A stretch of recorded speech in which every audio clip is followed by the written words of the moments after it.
이달에 말씀하겠습니다. 나의 의는 믿음으로 말미암아 살리라. 나의 의는 믿음으로 말미암아 살리라. 또한 뒤로 물러가면 내 마음이 그를 기뻐하지 아니하리라 하셨느니라. 또한 뒤로 물러가면 내 마음이 그를 기뻐하지 아니하리라 하셨느니라. 히브리서 10장 38절 말씀. 히브리서 10장 38절 말씀. 우리의 기도하겠습니다. 하나님, 2025년 믿음으로 살겠습니다. 뒤로 물러서지 않겠습니다. 저를 도와 주옵소서. 하나님, 2025년 믿음으로 살겠습니다. 뒤로 물러서지 않겠습니다. 저를 도와 주옵소서. 저에게 믿음을 더욱 주옵소서. 예수님의 이름으로 기도합니다. 저에게 믿음을 더욱 주옵소서. 예수님의 이름으로 기도합니다. 하나님이 우리 기도 들으신 줄 믿습니다. 아멘. 고맙습니다. 자, 오늘 말씀 읽기 시작하겠습니다. 히브리어 성경의 첫 번째 책 이름은 베레시트입니다. 히브리어 성경을 헬라어로 번역하면서 헬라어 성경의 첫 번째 책 이름은 베레시트가 아니라 게네시스가 됩니다. 헬라어 성경을 라틴어와 영어로 번역하면서 라틴어 성경과 영어 성경의 첫 번째 책 이름은 제네시스가 됩니다. 영어 성경을 한자 문화권에서 번역하면서 한국어 성경, 중국어 성경, 일본어 성경의 첫 번째 책 이름은 창세기가 됩니다. 창세기는 창조와 세상의 기록이라는 의미입니다. 창세기는 세상에 있는 많은 것들의 시작이나 출발을 우리에게 알려줍니다. 세상의 시작, 빛의 시작, 식물, 동물 그리고 사람의 시작, 여자의 시작, 가정의 시작, 출산 고통의 시작, 죄의 시작, 언어의 시작 등 새롭게 시작하는 2025년 첫 주일입니다. 세상의 시작을 기록한 창세기 1장 1절에서 5절을 통하여 하나님께서 오늘 이 자리에 있는 우리 모두에게 주고 싶어하는 메시지가 있습니다. 설교를 듣는 동안 하나님께서 내게 주시는 음성을 분명히 듣기를 예수님 이름으로 축복합니다. 아멘. 성경에 대한 설명을 잠깐만 해볼게요. 처음 이스라엘 사람들이 성경을 적었죠. 그걸 우리는 모세가 처음 적었다고 생각합니다. 그래서 모세가 창세기, 출애굽기, 레위기, 민수기, 신명기 5권을 적어서 성경의 경자 5오자 5경 누가 썼느냐? 모세가 썼다 해서 모세 5경 이렇게 불러요.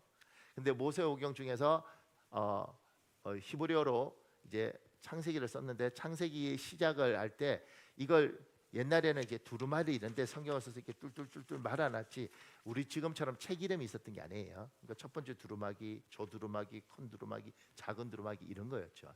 그러다 보니까 그러면 요걸 부를 때 뭐로 부를까?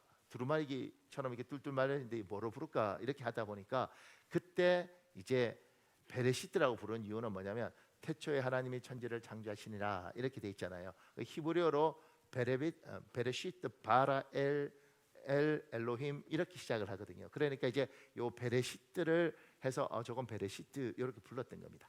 책 이름이 아니고 그냥 그렇게 불렀던 거죠. 그래서 제가 어렸을 때는 애국가 부르자 그러지 않고 사람들이 자꾸 동해물가 부르자 그랬어요. 그러니까 동해물가 백두산이 이러니까 그 압구절을 한 것처럼 베레시트라고 불렀던 거죠. 근데 요걸 이제 이스라엘 사람들이 이렇게 유대인들만 살면서 이렇게 성경을 하다가 나중에 이제 나라가 망하고 정복당하고 그러다가 이제 그리스 시대 때 어떤 일이 있냐면 그 알렉산더 대왕이 지배하고 나라가 나뉘고 이럴 때 이제 구약 성경을 그리스어로 번역을 해요. 그걸 그리스어를 헬라어라 그러는데 헬라 제국 그러잖아요.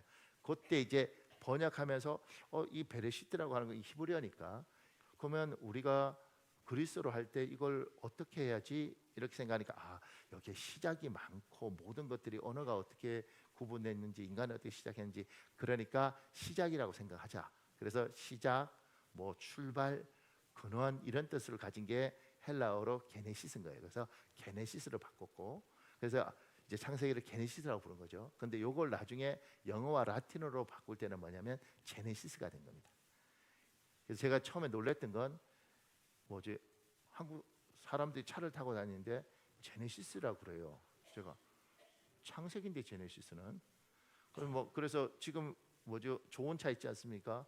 그거 다 그냥 사람들은 제네시스 이랬는데 저는 늘 들을 때마다 창세기를 왜 타고 다녀? 읽어야지. 뭐 이렇게 그러니까 이제 창세기 타고 다니는 거예요. 그래서 이제 제네시스가 이제 창세기고 그걸 이제 선교사들이 우리한테 와서 그런데 이제 우리말로 번역해야 되니까 한자로 할 때 창조와 세계에 대해서 기록한 책. 이래서 창세기가 된 거죠. 몰라도 괜찮아요. 이거 모른다고 지옥 가지 않습니다. 이거 한다고 천국 가지 않습니다. 단지 제 지식이 풍부해지는 거죠. 이렇게. 그러니까 이렇게 이제 성경을 번역하면서 이제 우리한테 창세기로 왔다는 거예요. 그런데 이 창세기가 이제 시작의 책이지 않습니까? 그리고 창세기 1장 1절부터 5절에 이제 처음인데 우리가 2025년을 시작하면서 이 처음 창세기 1장 1절부터 5절을 통해서 하나님은 우리에게 무슨 말씀하실까? 이런 기대를 가지고 이제 말씀을 이제 살펴보는 겁니다. 이 말씀 듣는 가운데 하나님의 은혜가 여러분과 저에게 있기를 예수님 이름으로 축복합니다. 1절 태초에 하나님이 천지를 창조하시니라. 창세기 1장 1절을 단순하게 사실을 진술하는 평서문입니다. 사실관계를 매우 간결하게 진술합니다. 긴 설명이 없습니다. 부연 설명도 없습니다. 형용사나 분사구 등 복잡한 문장 성분도 없습니다. 창세기 1장 1절의 이 간결한 진술을 누군가는 아무런 토를 달지 않고 믿습니다. 누군가 그냥 하나님이 세상을 창조했구나 받아들여요. 누군가는 모든 토를 달면 믿지 않습니다. 이게 말이 돼? 이렇게 시작을 하는 거죠. 그래서 토를 다는 사람에게 복음을 이성적 논리로 증명하기 위해 기독교 변증가들이 나타납니다.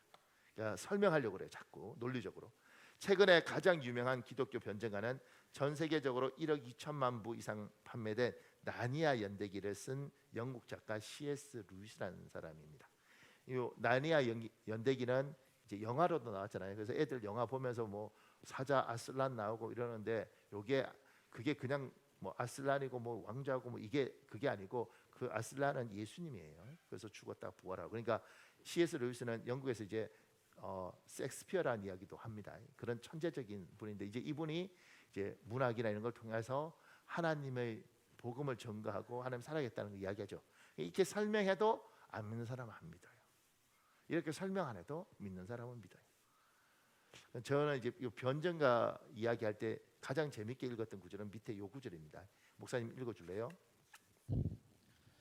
당신은 어떻게 신이 있다고 믿으십니까? 나는 무신론자입니다 라고 말하는 사람을 가끔 말한다. 그러나 생각해보면 그 무신론자 역시 어떤 믿음을 갖고 있기는 마찬가지다. 그 사람은 신이 없다는 믿음을 가지고 있는 것이다. 실제로 유신론자나 무신론자는 모두 믿음을 가지고 있다.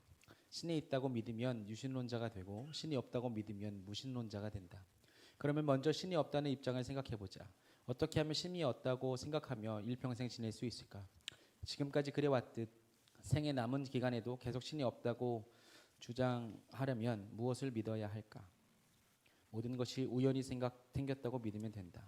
온 우주, 태양계와 은하계를 포함하는 그 엄청난 우주가 우연히 생겨났다고 믿어야 하고 따라서 우리가 살고 있는 지구상의 모든 것이 우연히 이루어졌다고 믿어야 한다.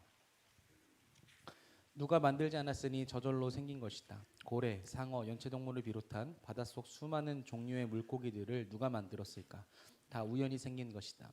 제비의 주둥이, 독수리의 눈, 잠자리의 투명한 날개와 코끼리의 긴 코, 귀여운 강아지와 고양이, 포효하는 호랑이 등 모두가 우연히 생겼다고 확신한다면 우리는 무신론자가 될 수 있다. 그런데 이 모든 것이 저절로 생겼다 할지라도 나 자신, 이렇게 말하고 생각하는 나 자신이 우연히 만들어졌다고 믿을 수 있을까? 눈과 코와 입, 두뇌, 내장기관, 신경계 등 인간의 복잡한 신체 구조가 우연히 생겼다고 믿기란 쉬운 일이 아니다. 한 가지 예를 들어보자. 어느 날 친구와 바닷가를 거닐던 나는 마침 군사작전 중인 잠수함이 바다 위로 떠오르는 모습을 보고 이렇게 말한다. 저 잠수함은 외국의 어느 연구소에서 설계해 만든 것이라는데 정말 터무니없는 말이야. 내가 잘 설명해 줄게. 바다에 철의 성분이 있었어. 이 원소는 다른 어느 원소보다 무거웠지. 그래서 가라앉기 시작했어. 가라앉다 보니까 철끼리 뭉쳐졌고 뭉쳐지다 보니 큰 철판 덩어리가 되었어. 그러다가 바닷속의 여러 가지 현상으로 철판 이쪽 저쪽에 구멍이 뚫리고 진화작용으로 나사가 끼워졌지. 그리고 현대 과학으로 설명하기는 좀 어려운 현상인데 잠수함 속에 갑자기 엔진이 생겼단다. 이 엔진의 발생에 대해선 앞으로 과학자들이 밝히겠지. 아무튼 이런 일련의 과정을 통해 저렇게 작전을 수행하는 잠수함이 저절로 생겨난 거야.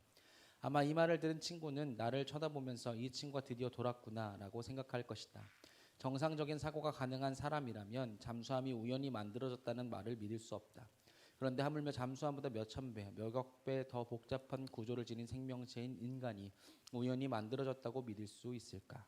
제가 평생 의대 교수로 이렇게 사시다가 은퇴하신 분을 하고 대화를 하는데 그분이 그런 이야기예요. 이제 의대에 억지로 집어넣는 넣는 경우 있잖아요. 공부를 잘해서. 그 이제 처음 가서는 막 힘들어한대요. 머리 좋은 애들이. 근데 시간 지나면 대부분 의학을 재미있다고 이야기한다는 거예요. 제가 왜 그래요? 그러니까 이게 아구가 탁탁탁 맞아. 그래서 머리 좋은 애들이니까 이게 맞추면 야 몸이 참 신기하네. 이렇게 맞네. 이건 이렇게 되네. 이걸 약을 쓰면 이렇게 되네. 그러다 보니까 지적인 만족감이 쫙 있다는 겁니다.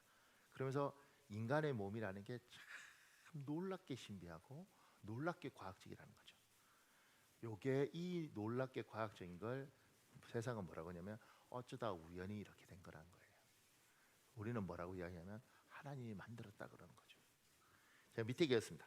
근데 정말 놀라운 것은 뛰어난 기독교 변증가들이 아무리 논리적으로 하나님과 창조에 대하여 설명해도 믿지 않는 사람은 절대로 받아들이지 않습니다. 그 밑에요. 참고로 하나님이 천지를 창조하시니라. 성경은 천지 창조를 선포합니다. 설명하거나 설득하지 않습니다. 그래도 누군가는 믿습니다. 우리 같은 사람이죠. 이것을 우리는 은혜라고 부릅니다. 어떻게 그걸 믿죠? 믿어지네요. 어떻게 그렇게 안 믿을 수 있어요? 아니 안 믿어지는 걸 어떻게 하겠습니까? 그럼 믿어지는 건 뭐죠? 노력해서 믿어지는가요? 아니요. 왜 믿어지죠? 우리 이렇게 말하죠. 은혜. 사랑하는 여러분, 여러분에게 은혜가 있으시길 예수님 이름으로 축복합니다. 그러니까 믿어지는 거예요. 믿어지는 거예요. 왜 어떻게 믿죠? 글쎄 말입니다. 믿어지네요. 믿어지네. 세상 사람들은 안 믿습니다. 설명해도 안 믿고요.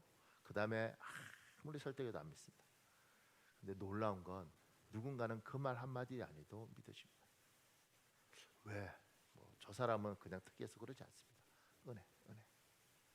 오늘 이 자리에 있는 우리 모두는 하나님이 이 세상을 만드신 걸 믿습니다. 아멘. 그죠? 그 밑에요. 여기서 영적으로 정리할 것이 있습니다. 세상에 복 있는 사람이 있고 복 없는 사람이 있습니다.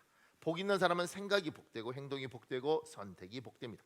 복 없는 사람은 생각이 복 없고 행동이 복 없고 선택이 복 없습니다. 당신은 복 있는 사람이 되고 싶습니까? 당신은 복 받은 사람이 되고 싶습니까? 창세기 1장 1절을 아멘으로 받으십시오. 불행하던 당신의 삶에 축복의 물고가 터입니다.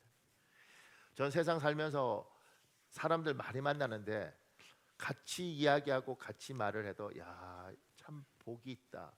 이 사람 어떻게 이렇게 복되고 말하고 행동하는 게 이렇게 복이 있지? 이런 사람이 있고요. 야, 어떻게 이렇게 복이 없지? 아니 저렇게 하면 다 힘들 텐데 왜 저렇게 생각하고 저렇게 하지? 이런 사람도 봅니다. 여러분 어떠세요? 복 받는 사람은 그래서 우리가 제 처음 전도서를 갔던 그 교회 담임 목사님 항상 이렇게 가르치셨습니다. 복 받은 사람은 복 받을 짓을 해. 진짜 듣기 싫었습니다. 이상하게 듣기 싫더라고. 그런데 시간이 가면 갈수록 맞다. 복 있는 사람은 참 복 있는 행동을 해. 근데요 하나님이 그걸 이렇게 딱 열어주더라고요. 제 같은 경우에는 이제 요새는 점점 더 제가 제 아내한테 칭찬을 이렇게 합니다. 의도를 가지고 칭찬하는 게 아니고 그냥 참 당신 예쁘다, 당신 참 괜찮다 이런 이야기 자꾸 해요. 그런데 자꾸 그렇게 하는데 어느 순간인가 이렇게 할 때는 몰랐어요. 하면서 하나님이 깨닫게 하시는 게 있더라고요. 무슨 일이 있냐면 20살 때는 예쁘단 말 안 해도 괜찮더라고요. 왜냐하면 지가 예쁜 줄 알아요. 30살 때도 예쁘단 말 안 해도 알아요. 지가 예쁜 줄 알아요. 근데 40이 되고 50이 넘으면 자기 스스로도 별로 예쁘지 않다는 걸 알아요.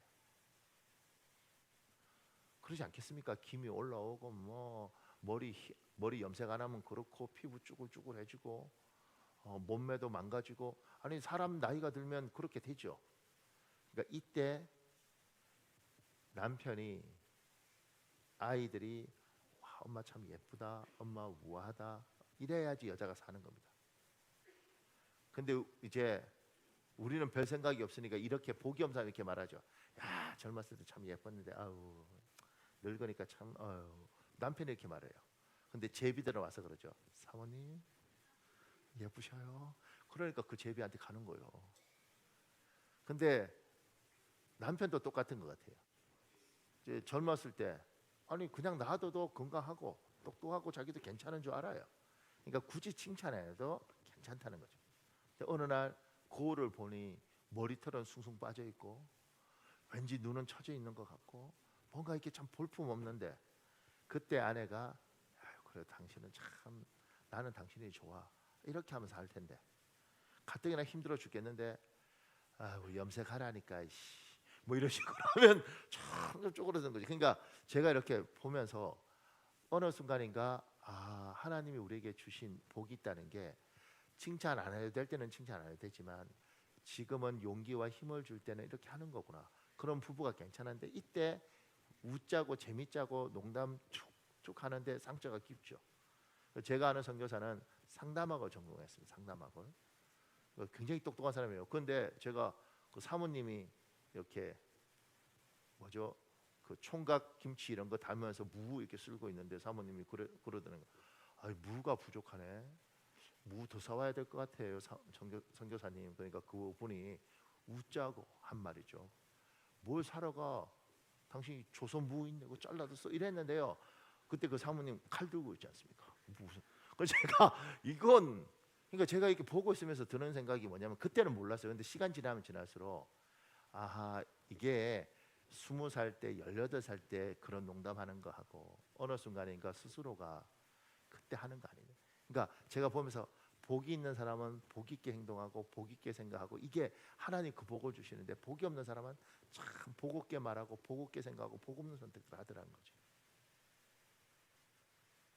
여러분과 제가 복 중에 정말 복은 뭐냐면 하나님이 세상을 만들었다. 아멘. 의심 안 돼요? 글쎄 말입니다. 말이 안 되는 것 같지만 저는 믿어져요. 이게 큰 은혜고 이 복을 여러분과 제가 다 가지고 2025년 사시기를 예수님 이름으로 축복합니다. 근데 그게 왜 복이에요, 목사님? 이렇게 물으시면 제가 이렇게 적었습니다. 그 밑에요. 하나님이 세상을 창조하셨다는 것을 믿는 것이 왜 축복입니까? 왜 이것을 받아들일 때 사람 인생의 축복의 물꼬가 됩니까? 첫 번째, 사람은 자신의 근원을 찾는 존재입니다. 그래서 부모가 누구인지 자기의 뿌리가 어디인지 모르는 사람은 불행합니다. 항상 정체성이 흔들립니다. 인생의 기초가 단단하지 않기 때문입니다. 태초에 하나님이 천지만 창조하신 것이 아니라 사람도 창조하셨습니다. 우리의 근원은 하나님입니다. 우리 창세기 1장 27절에 있습니다. 여러분 읽어볼래요? 시작. 하나님이 자기 형상 곧 하나님의 형상대로 사람을 창조하시되 남자와 여자를 창조하시고. 옛날 홀트 아든 복지회 뭐 이런 거 갖고 우리나라가 너무 가난할 때 고아들을 수출했지 않습니까? 그럼 이제 미국 뭐 스웨덴 뭐 이런 데서 사람들이 우리 한국 애들 데려다가 이제 자기 나라 이름 짓고 그냥 가르치죠 이렇게. 그런데 그 아이들 중에 잘된 아이들도 있지만 대부분은 불행하더라고요. 많은 경우가. 가장 큰 거는 뭐냐면 피부색이나 이런 게 다른데, 왜냐면 거기는 머리들이 노랗고 눈이 파랗고 이런데 자기는 머리털도 까맣고 눈도 갈색이고 거기서 이미 이방인이 돼 있는 거죠. 외롭죠. 또 하나는 근데 그거보다 더 큰 문제는 뭐냐면 자기가 어디서 온지 모르는 거예요. 부모 이름도 모르고 한국이라는 나라가 있다는데 어딘지도 모르겠고. 그래서 그들 중에 좀 괜찮게 된 사람은 반드시 한국에 와요. 부모를 찾습니다. 저는 그게 부모가 그리워서 찾는 줄 알았어요. 근데 어떻게든 그렇게 힘들게 해서 부모를 찾으면 부모는 이제 이 아이가 그래도 좀 잘 돼서 찾았고 미안한 것도 있고 있으니까 자꾸 애를 만나려고 하는데, 이 애는 부모를 찾아서 얼굴 보고 좀 이렇게 나면 그 다음부터는 별로 연락하고 이런 걸 좋아하지 않는 거예요. 부모 입장이 이상하잖아요. 왜냐하면 그 먼 데서 그렇게 찾아와 놓고는 왜 이렇게 힘들게 만났는데 뭐 자꾸 보고 싶고 만나고 이야기하고 싶은데 얘들은 자기 일상이 있다 그러지만 뭘 그렇게 자기 나라 돌아가면 연락도 잘 안 하고 왜 그럴까? 그 이유에 대해서 이렇게 이야기하더라고요. 이 아이들이 찾는 게 부모의 정이 그립고 뭐 사랑하고 앞으로 가족끼리 사랑하고 이렇게 해서 찾은 게 아니고, 어렸을 땐 그렇지만 나이가 들어서는 내가 왜 버림받았는지, 내 부모가 범죄자인지 괜찮은 사람인지 어떤 사람인지 확인하고 싶은 겁니다. 확인하고 나면 내가 누군지를 확신하는 거죠. 아, 나는 이런 뿌리를 가지고 이런 것이구나. 거기에 기초해서 자기 인생을 사는 겁니다. 그래서 다시 굳이 만나고 막 이렇게 만날 수는 있지만 그렇게 시간 투자를 하지 않는 거죠. 근데 한국 부모는 자식 찾았다고 뭔가 이렇게 자꾸 하려고 그러는데 여기가 생각보다 마음을 그렇게 열지 않으니까 관계가 좀 다른 거죠. 그래서 TV나 이런 데서 외국에서 와서 막 부모 찾고 울고 이러는데 그건 우리가 좋아하는 감성이고 그 이후에는 얘들은 자기 인생을 삽니다. 근데 원하는 게 뭐냐면 내 뿌리, 내 근원이 뭔지. 그래서 고아원에서 부모한테 버림받고 엄마 아빠 얼굴도 모르는 애들이 힘든 건 뭐냐면 자기가 누군지 모르고 내 인생의 근본이 누군지 모르니 정체성 자체가 흔들리는 거예요. 그래서 어떨 땐 이랬다가 어떨 땐 저랬다 그러는 겁니다. 세상 사람도 똑같습니다. 근원을 모르지 않습니까? 아니 어쩌다가 뭐 이렇게 뭐 아메바 뭐 이런 거 이렇게 돼서 인간이 됐다는데 근원이 어디 있습니까? 이렇게 살다 죽으면 끝인 거지. 근데 우리는 하나님이 우리를 만드셨다는 것들을 인정하고 하나님으로부터 우리 생명이 왔고 이 세상을 끝나면 하나님 앞에 가야 된다는 것들이 명확해서 시작을 알고 끝을 아는 인생을 살고 있습니다. 이게 세상 사람들하고 달라요. 그들은 우리의 믿음을 인정하든 안 하든 너희들은 어디서 와서 어디로 가는지 모르니 그 좋은 머리, 그 좋은 재주, 그 좋은 인물을 가지고 그냥 자기 살고 싶은 대로 살아서 누구는 이렇게 살고 누구는 저렇게 살다가 늙고 병들어서 인생이 이것밖에 안 되나 이러다가 죽나 참 억울하네 이렇게 하는 것들이 그들이지만 우리는 하나님이 우리에게 생명을 주셨으니 이 땅에 태어났고 이 땅에서 우리가 살고 나면 끝나고 나면 하나님 앞에 가서 우리가 심판받고 영원한 천국이든 영원한 지옥이든 우리는 그렇게 사는 사람이다. 그리고 이 땅에 살아있는 동안 하나님이 주신 이 생명을 잘 사용해서 하나님 앞에 가서 섰을 때 부끄러움 받지 않는 인생으로 살아야겠다. 우리는 이런 것들이 있는 사람들인 거죠. 그러니까 세상 사람들하고 우리는 달라요. 우리는 토대가 명확하고 우리가 가야 될지 어떻게 살아야 될지에 대한 생각들이 있는 사람들입니다. 그래서 복이 있습니다. 여러분이 이 세상에 정말 똑똑하고 공부 많이 하고 책 많이 읽은 사람 만났는데 질문해서 어디서 와서 어디로 가는지 모르는 인생. 그 사람들하고 그 똑똑한 사람하고 이야기하다 결론이 뭔지 아세요? 이렇게 살다가 죽으면 끝이지 뭐. 이게 그 사람들의 결론입니다. 우리는 달라요. 이렇게 살다가 하나님 앞에 가서 서는 겁니다. 시작도 있고 끝도 있습니다. 그 밑에요. 사람은 자존감이 높아야 행복합니다. 자존감이 낮은 사람은 행복할 수 없습니다. 세상 사람과 하나님을 믿는 우리는 자존감을 찾는 근원이 다릅니다. 세상 사람은 무엇을 가지고 있느냐, 어떤 지위에 있느냐에 자존감을 찾습니다. 그래서 세상 사람들의 자존감은 놀이터의 시소 같습니다. 돈 좀 있고 이러면 높아갔다가 돈 떨어지면 낮아지고요. 젊었을 때는 높았다가 늙으면 낮아지고 뭐 그렇습니다. 제가 전에 그런 이야기 했나요? 그러니까 세상 사람들은 자존감을 항상 눈에 보이고 뭐 가진 것을 찾다 보니까 늙으면 자존감이 떨어집니다. 그래서 어떤 사람이 주름을 계속 주름지니까 자존감이 떨어지니까 주름은 옛날에는 주름을 이렇게 잘라냈다 그러더라고요. 요새는 모르겠어요. 이렇게 해서 잘라내고 성형수술하고 뭐 이렇게 해서 이렇게. 그래서 당기는 거잖아요. 피부를 이렇게. 저도 몰라요. 저는 그냥 그렇게 들었습니다. 이렇게. 그래서 어느 날 이렇게 쭈글쭈글해지면 잘라내고 당기고 잘라내고 당기고 어느 날 뭐가 걸리더래요. 이렇게 뭐지? 그러니까 배꼽이더래요. 하여튼 뭐 그런 이야기가 있어요. 근데 진짜인지 가짜인지 모르겠습니다. 배꼽이 여기 있는데 자존감이 오겠어요? 저는 모르겠어요. 그 밑에요. 우리의 자존감의 근원은 하나님입니다. 그래서 하나님 믿는 우리의 자존감은 높습니다. 그 밑에요. 우리는 made by God, 하나님에 의해서 만들어지고 제조된 모든 물건에는 제조된 국가나 제조된 업체를 표기합니다.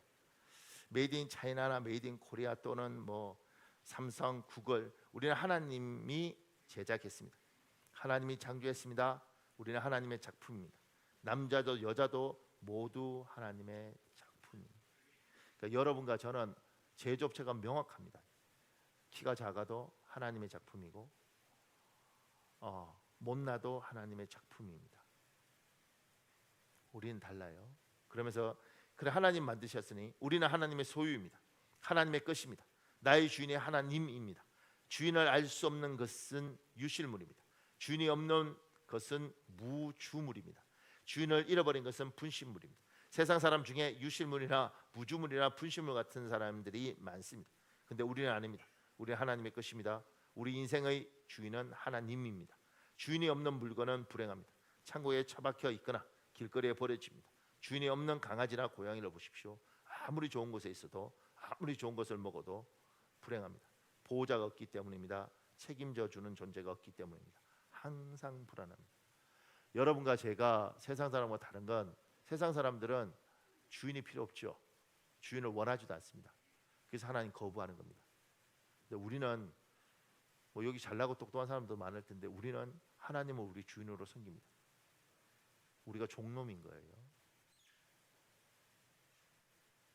참고로 어떤 사람이 우리 목사들 보고 종님 이렇게 부르는데 종은 놈이지 님이 없습니다. 그렇다고 또 기도할 때 주여 박현욱 하나님의 종놈을 축복하여 주소서 이럴 필요는 없고, 그런데 뭐 종님 이런 거 없습니다. 그러니까 우리는 종입니다. 그러니까 세상에 누가 하나님 당신이 나의 주인이십니다. 나는 당신 것입니다. 나는 당신의 소유입니다. 이렇게 말하도록 훈련받는 사회가 어디 있냐고요. 우리는 그렇게 훈련받고 우리는 저분이 주인이라고 우리는 선포합니다. 근데 그 세상 사람들 보면 한심해 보이죠. 근데 차이가 있습니다. 그 사람들의 인생은 자기가 주인이니까 자기가 책임져야 됩니다. 우리는 하나님이 내 주인이면 하나님이 책임져야 됩니다. 그래서 이렇게 말하죠. 하나님, 내가 당신 거 아닙니까? 책임지십시오. 하나님, 내가 당신 거 아닙니까? 그러니까 당신이 나를 지켜주십시오. 내가 나를 어떻게 지킵니까? 내가 나를 지키면 내가 내 인생의 주인이죠. 내가 당신을 섬기는 순간 하나님, 당신 말을 내가 안 듣더라도 내가 당신 것이오니 당신이 나 좀 지켜주십시오. 그래서 저한테 아들 셋 있지 않습니까? 기도도 결국 이렇게 하더라고요. 얘들도 하나님의 것이다.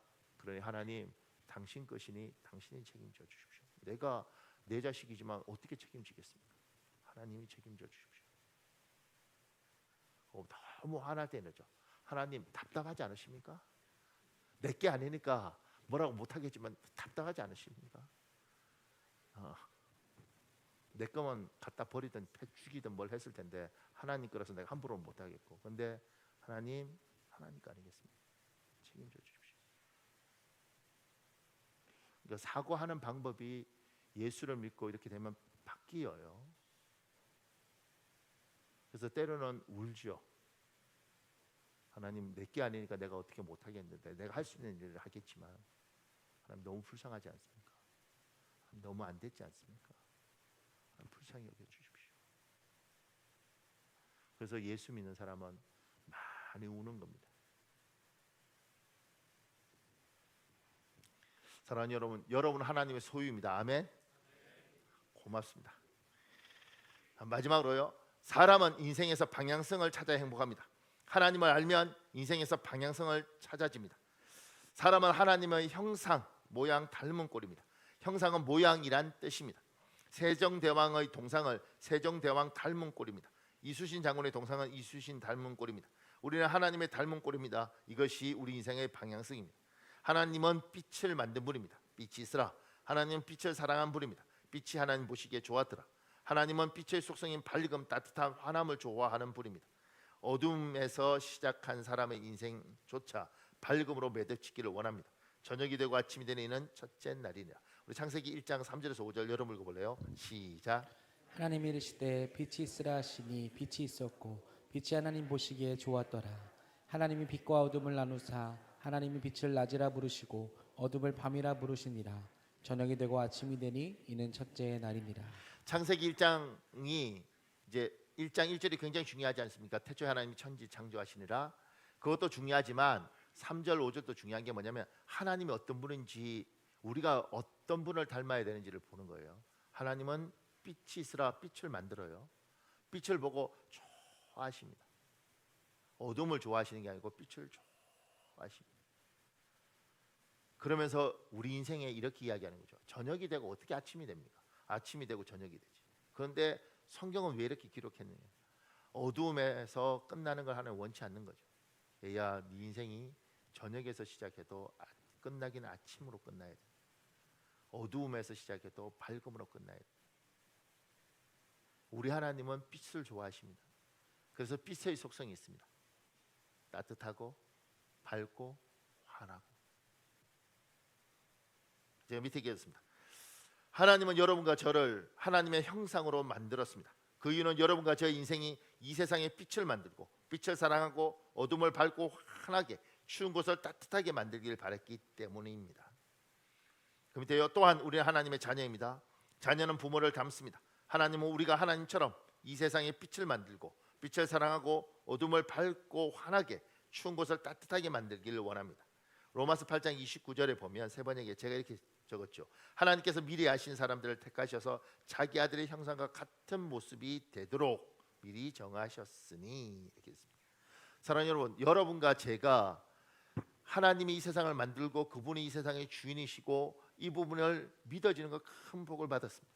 근데 이걸로 끝나면 안 되고 우리는 그분의 자녀지 않습니까? 그러니까 하나님의 자녀는 하나님을 닮아야 됩니다. 부부도 오래 살면 닮는 거 아십니까? 우리 문명원 사모가 시집 올 때 못 낳는데 내하고 한 30년 사니까 저렇게 예뻐진 거예요. 닮아서 미안합니다. 그러니까 하나님이 우리에게 우리가 하나님을 섬기고 하나님을 예배하면서 점점 저분을 닮아가는데 저분이 어떤 분인가? 저분은 빛을 만드시고 빛을 보시면서 보시기에 좋았다 그러시고 그 빛의 빛을 사랑하는 거죠.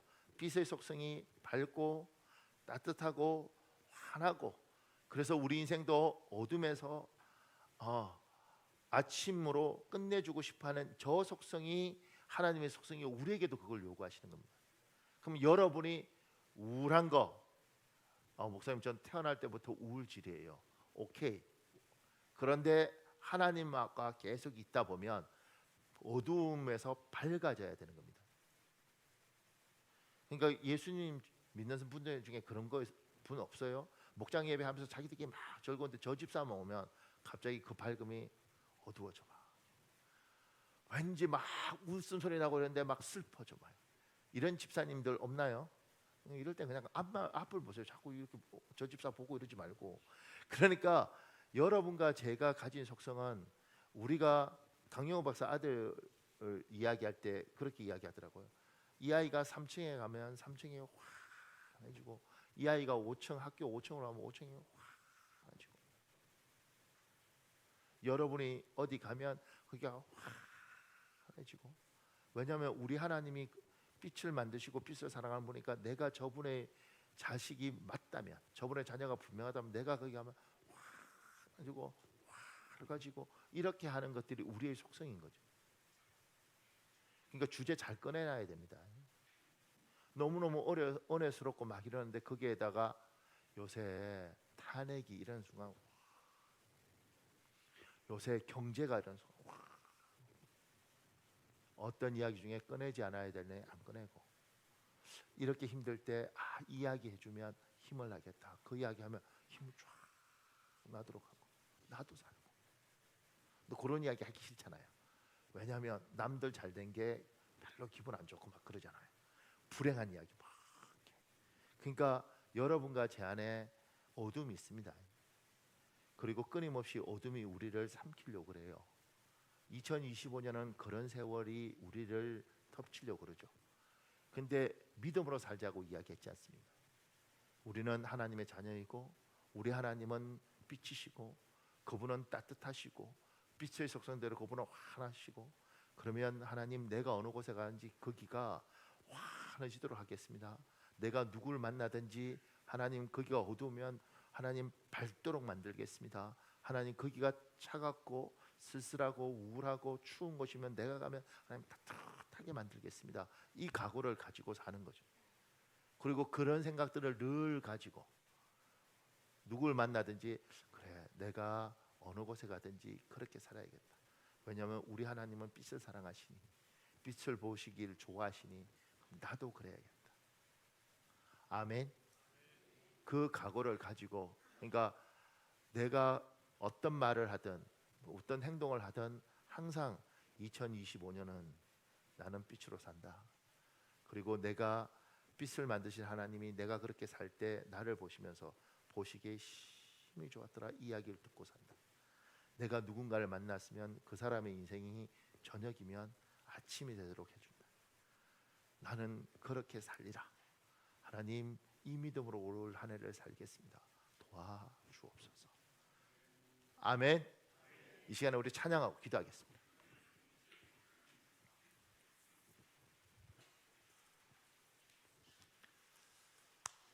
아버지,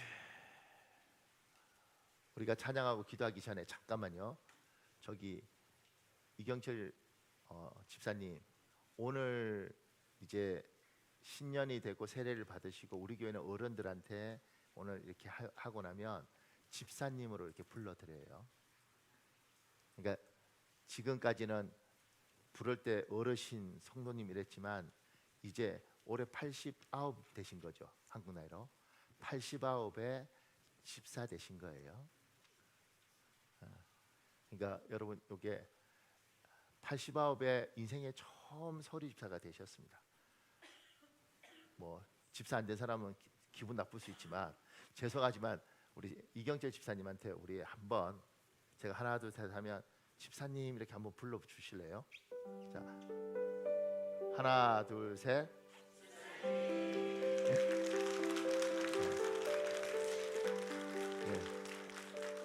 그리고 집사님 앉으셔야 됩니다. 집에 가셔서 이제 자식들 안 믿잖아요. 아빠 집사 됐다고.